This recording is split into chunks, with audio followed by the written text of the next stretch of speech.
तर्जुमानी क्यों करके आगे नहीं पहुंचाते ये बातें? ये मामूली बात है। इससे पहले हमारे 2 नौजवान भाई यहाँ शहीद हुए। ये किसी ब्रिगेडियर का बेटा शहीद होता, ये शहादत जो है वो लाहौर की किसी PA की लाहौर में होती, और वाघा बॉर्डर पे होती, सियालकोट बॉर्डर पे होती, फोर्टाबास बॉर्डर पे होती, तो वहाँ फिर इस इलाके को क्लियर न कराया जाता। फौज यहाँ मौजूद है, आपके पास जदीद आलात यहाँ मौजूद है, इस इलाके को क्लियर क्यों नहीं करते?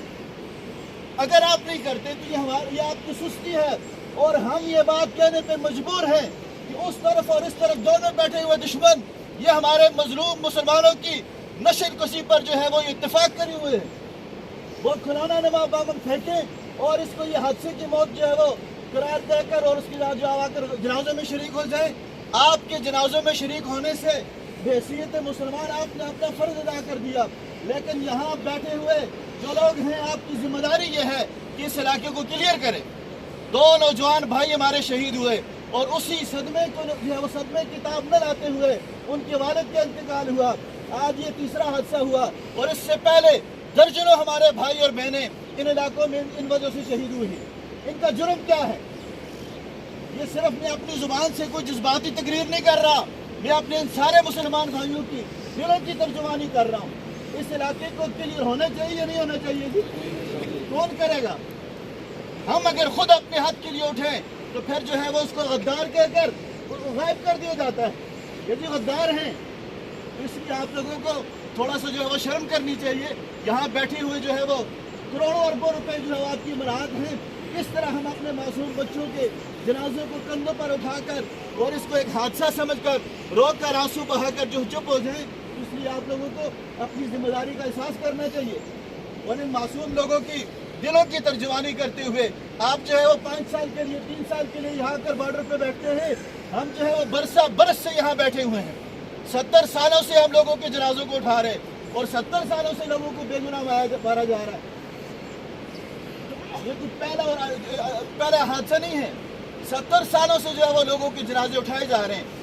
आप हालात खराब हो एक अरसे के लिए आते हैं और फिर चले जाते हैं तो ट्रांसफर हो जाती है, और जब किसी पुराने इलाके में जाए तो खुश हो जाते हैं। हम 70 सालों से यहाँ जो है वो मास पे बैठे हुए हैं और आए रोज किसी वक्त भी जो है इसके लिए हम तैयार होते हैं कि कुछ भी हो सकता है। तो अल्लाह ताला आप लोगों को अपने फ़राइज़ मनसबी को निभाने की तौफीक अता फरमाए। और मेरी आपसे अर्ज़ ये है कि जिस तरह जो है आगे आपके लड़ते हुए एक आर्मी की जो है वो सिपाही की शहादत होती है, उस पर जो हुकूमत की तरफ से उन्हें जो है वो उसकी दिलजोई के लिए उसे जो मुआवजा दिया जाता है, जितने भी लोग हमारे शहीद हों इनको उसके बराबर जो है वो मुआवजा दिया जाए।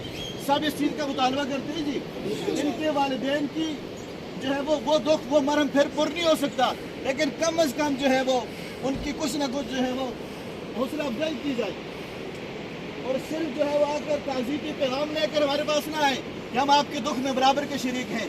आप अगर हमारे दुख में बराबर के शरीक होते तो जब ये हादसा हुआ था या जब भी फायरिंग होती है उसके बाद अपनी टीमों को भेजकर इस इलाके को क्लियर करवा देते, और जब तक इलाका क्लियर नहीं होता उस वक्त तक सारे लोगों का दाखिला बंद करें। पहले आप खुद जाएं, इलाके को क्लियर करें, इलाका क्लियर हो जाए, फिर उसके बाद सेवल आबादी को वहाँ भेजने का इरादा करें। फिर उससे कहें जी सेवल आबादी अब यहाँ जा सकती है। आज ये हादसा हमारे बच्चों के साथ हुआ, कल आपके साथ हो सकता है। आज हम अपने बच्चों के जनाजे उठाते हैं, कल आपके जो है वो आपके घरों में बीवियाँ ऐसे जो है वो बेवा रहेंगी और आपके बच्चे भी फिर इसी तरह यतीम होंगे। तो इसलिए हमारे खून को इतना सस्ता न समझा जाए और हमारी इस खामोशी को हमारी बुज़दिली न समझा जाए, हमारी इस शराफत को जो है वो हमारी बुज़दिली न समझा जाए। अल्हम्दुलिल्लाह सुम्मा अल्हम्दुलिल्लाह, हम पुरअमन लोग हैं और पुरअमन रहना चाहते हैं, लेकिन आप बार बार जो है इस तरह की हरकतें और ऐसे गफलत का मुजाहरा करके हमें जो है वो इस बात पे मजबूर करना चाहते हैं। हम ये कहने पे दूसरी बार कहते तो मजबूर हो जाए कि उस पार बैठे हुए लोग और इस पार बैठे हुए आप सब इस बात पे मुत्तफिक हैं कि कश्मीर शहीद होते रहे। आपकी इन हरकतों से हमें ये बात कहते हुए मजबूरन